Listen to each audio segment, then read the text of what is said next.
lối trả cần thiết là ngang te em bị các channel mang cần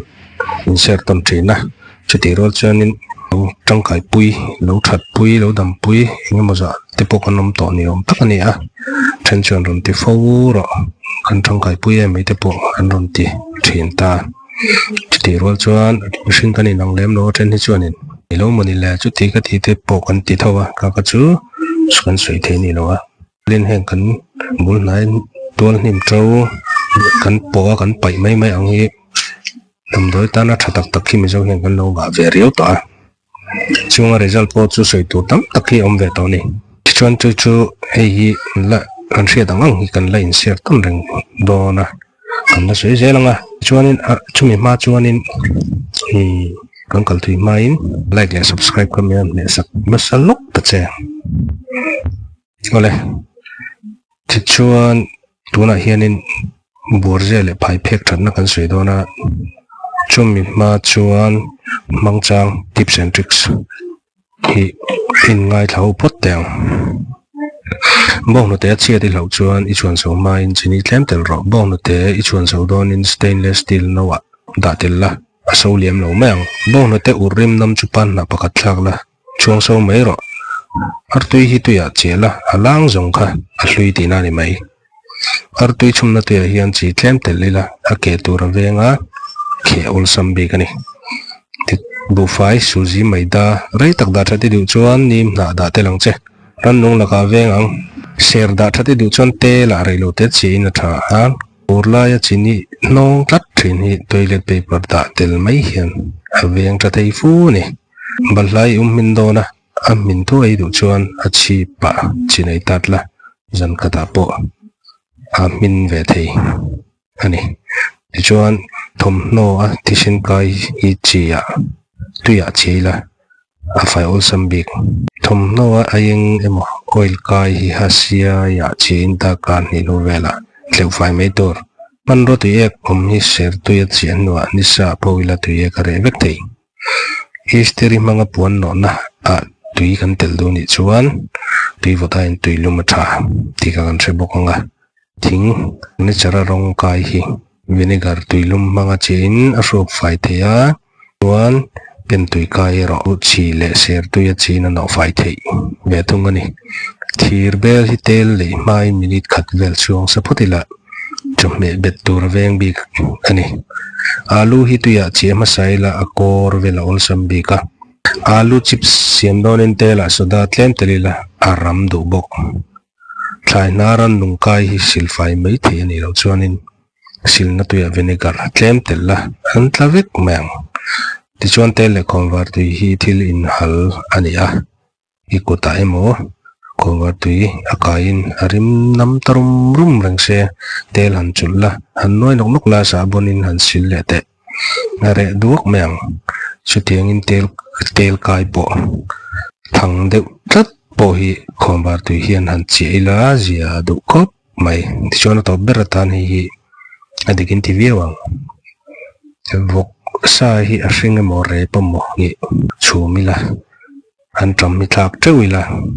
chuan a sa hi la tui do bik in oi emaw chuan borje kan lu tang borje mihring tana thatna te kan se damdoi tanan man na bik te pim pan le pan chiadam theilo an na hring den som noi som nei tha a luputa hian an na den som tui sorin lulei ti huwa noi dar vek tur lulei thleng nge turani borje na den som tui sor le chhum tui hang le an na a hawa ei mai hi henga tan hian a thabok santen ben von pumpui chak lo pumpui na lo thinna tho cham tho ha cancer ngor TB kan tiang mo mitliam jaundice chuan ui thak sip vun thak ana den som tui sor nei tha aran pan a hianin kan na pe tira noi a thaboka a pan chu lung hial to ani poin a lung chu an thingal vek theini me chen lam mi pa kum som li chung lam mi pat me chen lam a chak to lo tan an na hi pani zelin ni kata voi ni thani chung e in chak na thara nei le thei an ti boni ti chuan tay pail mo thalo tan anna pani ni tin voi ni thathum chung e tha anget na tan po dam doi tha tak ania anna kha sela tui khan I ha analai kha ichianga adam mayang chon borje mani pokhan ram hul dam doi group FB an lo post to a chuta athatna an se chonin pumna long tan ti ani deuh per aman na zong zong kan tar long seng lawanga antibiotic chak tak le antioxidant le thil dang tam tak chatak ani ti ero achiang le ani ti chuanin heta hin sui zom le tu kalana ya hi phai phek khani ta ni phai phek hi singtana athat na tlem asui bel le ma lo loang hi kan omna mo le tlang adan de awang te chim le mar chak le tlang ang zong teng kan om awangin Mizoram chung ro po chiteng chu kan ni deu nu awangin ko ming lam da ne ro hi chu sang ven ni ya phai phak antia zon ko dia antia chenin mei thai nang antia chenin phai phe kan ti bok hi kai pon ka hriat dan ani phai phe hi alim mi kan enanga kan hre thiam ve kang ti chuan alam dan chu chuteng chu ne ai nang lo deuh fur te yome chuanin hi nim kung po nei hran pa lawa abul bal atanga na sei pui pui nei ei apikhi ei lo en nei ula aman na te pumna abul bal den som sora ina tha a sapirik se hoi suala abul den som nei me turani santena abul bal ei tha